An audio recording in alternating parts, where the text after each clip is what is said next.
why are the bees coming to these flowers? The flowers actually feed the bees. You can see in some of these bees, see if we can find one. Here's a good one, for instance. You can see that the bees are carrying a nice little package of a yellow clump on their back legs. So they go into the flowers and collect the pollen. Of course, we want them to collect the pollen. They collect the pollen because they're going to feed their young with it, their larvae. Pollen is very high in protein, so it's a good source of protein for the developing brood. And then, of course, they also collect the nectar, and the nectar is what they make into honey, which is another thing how they feed themselves. And they feed us with it. And the more important way that they feed us is they help with the pollination. They transfer pollen from one flower to another. They try to collect as much as they can, of course, but they're a little sloppy, so there's enough there to fertilize the developing broccoli seed.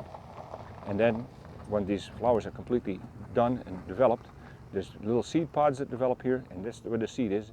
And we carefully remove that seed for you and test it for diseases, make sure it's all the right size and at the right rate of germination.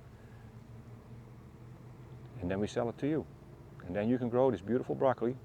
And even if you don't harvest all the broccoli, leave it out, because our friends the bees can really use it. Here's another nice example of a potential pollinator. This is a hoverfly, also an important pollinator. And here's a regular fly. They also pollinate. And we probably see a couple of bumblebees in here. Sometimes you see moths. All kinds of insects are attracted to this flowering broccoli. Beautiful, really, if you think about it. Why cut your broccoli down?